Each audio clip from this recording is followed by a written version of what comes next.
प्रिय आत्मन, आज हम लोग सहस्त्रधारा उत्तराखंड के किनारे कुछ आध्यात्मिक विचार की अभिव्यक्ति करेंगे। जीवन के उस आनंद के सूत्रों को समझने की कोशिश करेंगे और अपने निज स्वरूप को जानने का प्रयास करेंगे। वास्तव में मनुष्य संसार में आकर के बहुत कुछ खोजता है, जानता है, सीखता है और उसका अभिप्राय ये होता है कि वो जीवन को जान सके। किंतु पूरा जीवन बीत जाता है और जीवन की जो रहस्य है, जो अज्ञात है, उसको वो समझ नहीं पाता। उसका कारण है क्योंकि जन्म से पहले हम कहाँ से आए थे कोई बोध नहीं।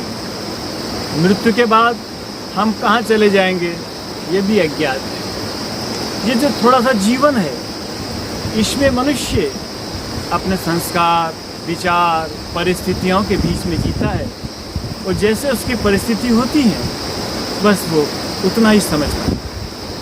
जो सत्य है, जो आनंद है, वो बड़ा विराट है, उसको समझना सरल नहीं है। जो ज्ञानेंद्रियां हमें ज्ञान देती है उसके माध्यम से भी जानना असंभव है, क्योंकि आप देखेंगे एक रहस्यमय चर्चा को आप समझने का प्रयास करें।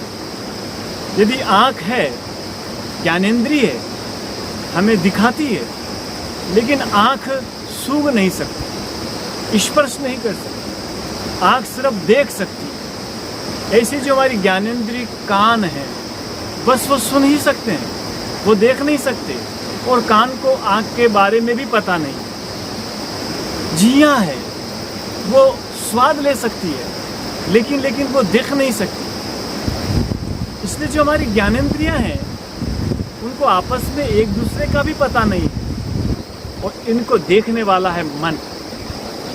मन ही इनका दृष्टा है। ये मन को नहीं जानती, लेकिन मन इन्हें जानता है। ऐसे ही जो मन है वो आत्मा को नहीं जानता, वो बुद्धि को नहीं जानता। जिस तरह की बुद्धि होती है उस तरह का मन इन ज्ञानेंद्रियों के माध्यम से ग्रहण करता है। इंद्रियों को, ज्ञानेंद्रियों को, आँख को, नाक को, कान को, जीभ को, त्वचा को मन का पता नहीं है और मन को बुद्धि का पता नहीं है। बुद्धि से मन चलता है। और ध्यान देना, बुद्धि को आत्मा चलाती है, इसलिए बुद्धि को आत्मा का पता नहीं है।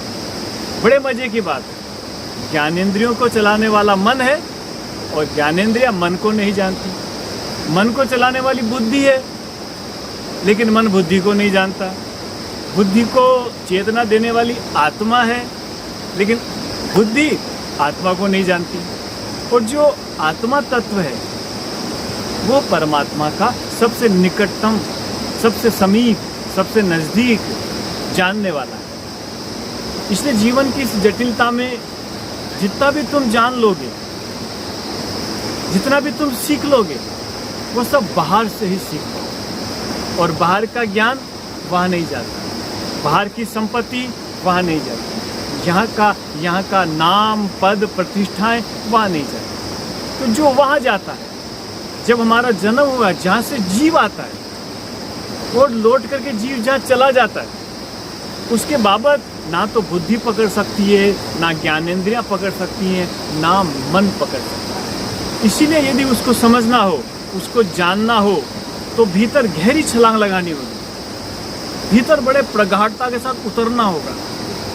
बिना उतरे, बिना समर्थ सद्गुरु के, बिना प्रकृति की गोद में बैठ करके हम उसको नहीं पा सकते। क्योंकि जहाँ हम लोग रहते हैं वहाँ माया है, वहाँ नाम है, वहाँ पद है, वहाँ प्रतिष्ठाएं हैं, वहाँ सुख सुविधाएं हैं और बुद्धि मन से वो सुखों की मांग करती है और ज्ञानेंद्रियां उसका आचरण करती है। इसलिए जब हम प्रकृति के नज़दीक पहुँच जाते हैं तब हमारी जो चैतन्य आत्मा है, जब चैतन्य आत्मा बुद्धि को चलाए और बुद्धि आत्मा के प्रभाव से मन को गति दे और मन फिर ज्ञानेंद्रियों को चलाए, तभी हम उसका अनुभव कर सकते, तभी उसको पा सकते। जो वैसे तो पाया हुआ ही है, लेकिन हमारा संपर्क, हमारा संबंध, हमारा रिश्ता उससे नहीं जुड़ा हुआ है, इसलिए हम उससे दूर रह जाते हैं। वैसे तो परमात्मा सबसे निकट है, सबसे पास है, सबसे समीप है, लेकिन हमारी ज्ञानेंद्रियां, हमारा मन और हमारी बुद्धि यदि उस आत्मा के निकट नहीं पहुंच पाती, तब तक हम उपलब्ध नहीं हो पाते। इसलिए भजन, साधना, कीर्तन उस तरफ जाने की यात्रा है। इसलिए समर्थ सद्गुरु के साथ प्रकृति के पूर्ण आनंद में बैठ करके गहरे छलांग लगाने से उस परमात्मा की प्राप्ति होती है, उस आनंद की प्राप्ति होती है। प्रभु आपकी जय हो, प्रभु आपकी